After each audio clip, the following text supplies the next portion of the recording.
check in. I think I heard that that sweet sound of connection. Chef George Duran. Chef, you there? Good morning, Mike. How are you? I'm well. I was afraid that I was going to end this program just being hungry and not getting a chance to talk. No, I'm here to save the day. I'm here. Grilling. I have read online recently and had a really interesting conversation in the last couple of days about, quote, the best way to grill a steak, unquote. And if I talked with 4 people, I had 4 different the best way. Rather than ask you what's the best way, what's your preferred way to cook a ribeye out on the grill? Yeah, for me, it's prevent putting any sort of marinades dry or wet on it. Salt and pepper only. You want pure beef flavor, and you want to make sure that that surface is really dry, so you blot it with a nice paper towel, throw it in the fridge so it really dries up, and really super high heat afterwards. You want pure beef flavor. All right, so just salt and pepper, no, nothing else. Nothing else. Please don't alter the flavor of what's already good for you. Well, I'm also curious because I want to compare your comment with notes that I've read about taking the steak out of the refrigerator and letting it get up to room temperature. Let it sit for half an hour, 40 minutes, cooling off so the center of that steak isn't cold while the outside is not.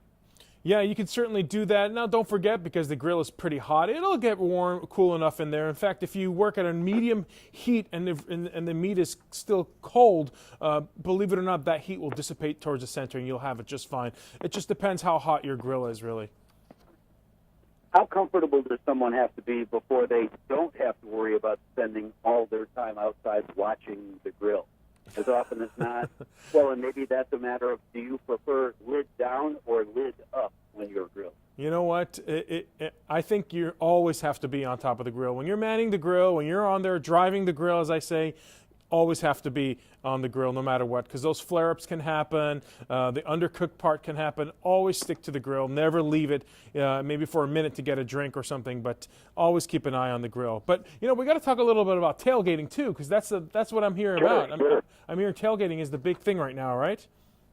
Absolutely. Packers season started last night. Absolutely. And, you know, whether you're in your backyard or at the stadium tailgating, I actually have come up with a few twists on recipes I like to share with some of your listeners, actually. In fact, I like to break out of my sandwich rut with my chili lime chicken burger. You know, a great sandwich starts with great bread, and I use restaurant-inspired sesame twist buns by Cobblestone Bread. They have a Kaiser and a toasted onion flavor. And so I give a lot of people some tips on how to go to the tailgate and not ruin those hamburger buns or any of those hot dog buns. And what I do is I put them in shoe boxes to the game, and this way they don't get crushed on the way to the game. Wow, that's smart. Another thing I like to do is I make my patties, in this case the chicken patties, a day before. I freeze them on a cookie sheet, and then I put those patties inside of a resealable bag in the cooler, and when you get to the game, they're all in one piece, and you just grill the frozen patties, and you're set to go. Serve it with lettuce, tomato, guac, and a little bit of lime on that Cobblestone bread, and you're set to go. Wow. I'm curious, is there some aspect of freezing the chicken patty beforehand that changes the way it's cooked, or is that just a convenience thing from yours?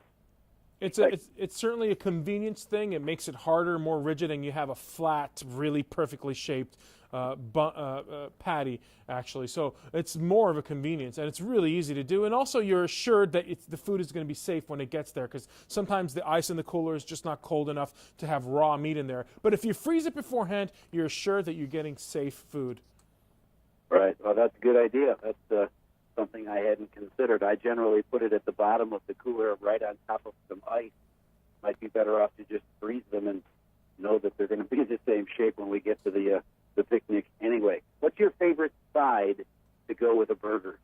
Boy, that's a good question. You know, I like having more meat on my side, even with the burger itself. In fact, I like to serve sausages, believe it or not, and skewers particularly. In fact, I'm making this new recipe. It's called smoked sausage pineapple skewers. I use Eckrich smoked sausage. They're the official smoked sausage and deli meat of the college football national championship. So it's naturally hardwood smoked for just the right blend of seasonings and smokiness. And one of the things that I do when I go and I skewer with these wood wooden skewers, and the problem is that they burn a lot of the times. And one of the things I like to do is to place the skewers on boiling water, actually boiling or really hot tap water, and that gets infused directly inside of the skewers and prevents those skewers from burning on the grill. So this is the way I make my Eckrich sausages right there with those skewers. So that's a great side for me. Yeah, and by the way, go on. I burn those skewers all the time. In fact, my family has gotten into the habit of giving me metal skewers. Chef Duran, I appreciate you spending time with us this morning. I know that there are some great grilling. Thank you, Chef. Have a great day. Thank you. Well, there you have it.